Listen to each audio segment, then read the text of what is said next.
legends never die. Hello everyone. Today we have with us Adhithya. Hi Adhithya. Hello everyone.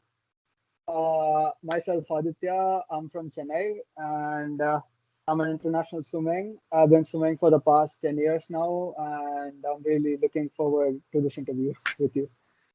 Yeah, great. How are you doing? Um, Not so great, not so bad, but I'm just hanging in there. How about you? I'm doing great. Yeah. So I'll put up some questions about your swimming and like your journey through this competitive swimming for the past 10 years. So can you give me a quick run through, or can you take me through your swimming journey, like the competitive swimming journey from when you started and till date? Oh yeah, sure. My swimming life started way back in 2009. So I mean, as a kid, I used to run around the house and waste my energy doing shit. So my parents were like, why is this kid wasting the energy and why not use this for something productive? And they put me in swimming because I was so scared of water. I mean, me and water were not best friends then. So 2009, I started swimming, and in 1 year, I won my first state medal. It was a bronze, and since then, I've been gradually improving. And in 2011, I got my first national medal. Uh, and suddenly I went to the next level. I took it to the next level because in 2012 it was Rajkot. It wasn't Rajkot. It was junior nationals, and I got the best swimmer award, like the national championship. Uh, yeah, and then 2013, 14, 16, I won my first international gold medal in Colombo, and then yeah, that was pretty much it. Like just gradually taking it from there.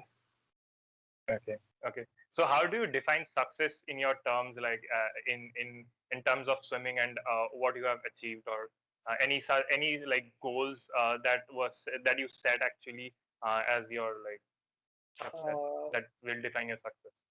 For me, success is like not winning a gold or getting a certificate, showing it off to my friends. I mean, for me, it's like I have set up a certain timings. You know that, Yeah. So I would look forward to break my PBs in every meet. For me, that is the kind of success I need, and of course, I'll need gold medals, you know. But I would look forward in breaking PBs. That's a good approach. Like the next question, so you have maintained this high performance over a long time and a long period of time actually. So can you tell me what it takes to actually hold this high performance for a long time in terms of like training inside the pool and also the outside factors like nutrition or the diet that you take, the recovery phases, or the things that you do in the weight room? So what it takes to be like a top performer at the national or maybe the international level? You know, it just takes a lot. It takes up a lot of sacrifices, starting from sacrifices in the sense I had to skip all my family get together, hanging out with friends, meetups, eating junk, having that normal kid life. I had to sacrifice all that because of practice and swimming.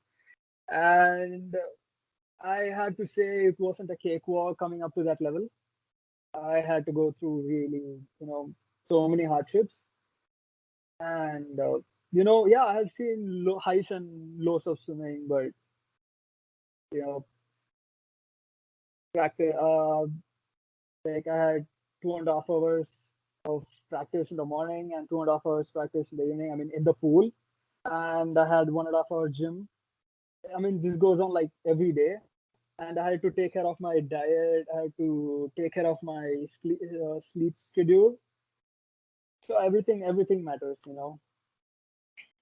Yeah, actually, like it's like a puzzle that we have to put in all the puzzles together to like make the You actually miss one success count. piece, and Yeah, you just it's don't make it. yeah, yeah, yeah. So, like as you mentioned about those time schedules, so I believe that you have done like this for the almost like past 10 years, as you said, like you have been in the Yeah, national and international arena. So like we as a swimmers have already dedicated so much time into swimming, and that has consumed a lot of our childhood, actually, I would say childhood or the teenage period. So yeah, I get it. like moving on, like some of the swimmers, who international swimmers or the elite swimmers, say that when they take this retirement from competitive swimming, they feel they are like into kind of a black period where they just miss out that 6 hours training period they go through like for the past 20-30 years, over like whatever the period there may be. So similarly, we had this like lockdown, and everything came to a sudden stop, and like those 6 to 7 hours that we invested in our swimming or any other activities just came to a sudden stop. So how do you feel about that, and how what are you learning from it? Uh, you know, the lockdown first started last year in March, I guess. I mean, it was. I was kind of happy, after all these years of hard work, and I finally get to rest. I finally get to hang out with my friends. I finally get to talk to each other. I get to spend time with my family. So the first few months went like that. Even though I had no college, no swimming, I was just living my life, watching movies and series. But then, as time passed by, I started missing swimming, and I did really want to jump into the water and swim my ass off. Um, but I guess 6 months just passed by like that, just like that. Doing nothing, gaining weight. Just and finally, I got this letter from Swimming Federation of India that I was selected to a camp, and it was it will go on for 4 months, and I was really happy about it. I wouldn't say I was in a very depressed state during the lockdown, but I kind of enjoyed it. I've heard people say 2020 was one of the worst year of their life, but I kind of enjoyed it. I mean, I just vibed differently with it. Relentless, you survive. They never lose hope when everything's cold and the fighting's near. It's deep in their bones, they'll ride into smoke when the fire is big. Any passion or activity that you have outside of the swimming pool? Any getaways? One thing which I learned during quarantine is actually I love music. Um, Music makes me really happy, and it makes me feel alive. I mean, swimming used to make me feel like that, but I'm not swimming anymore because of lockdown. So Yeah. music is the only thing I have. So the thing is, I started learning how to produce music. I had my friends from different countries teaching me. I wouldn't say I have released my music in some platform, but I'm still in the learning stage. It's going pretty well. Yeah, Although yeah, uh, in yeah. Go my ahead. Go ahead. in my free time, I have to study. That's the first thing I'm doing engineering, which Okay. is very hard. Managing engineering and swimming is like, don't even ask. So whenever I get free time, I have to finish my syllabus and be on par with other students so I don't fall back. So yeah, so study some music. Yeah, So, exactly. Like I saw your Instagram post, and it was evident from there that you had a love for music, because you attended kind of Sunburn and all the other yeah. festivals, music festivals that were conducted in India. So yeah, and the another question, like a lot of people owe a huge amount of their success to their mentors, parents, coaches. So for mentors or the most important people behind your success and your Um, swimming. Firstly, I would say my mom. Um, I don't know, man. I know she's such a hard worker. I mean, I could never work that hard. She always motivates me. She always gets me through all the hard times. Whenever I feel low, she used to talk me out of it. And she has been very supportive since the beginning.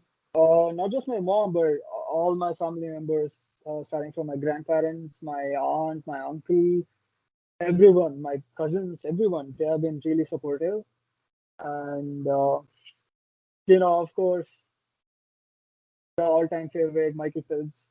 I'm a big fan of his, you know. And then who else? Outside swimming, I would say Martin Garrix.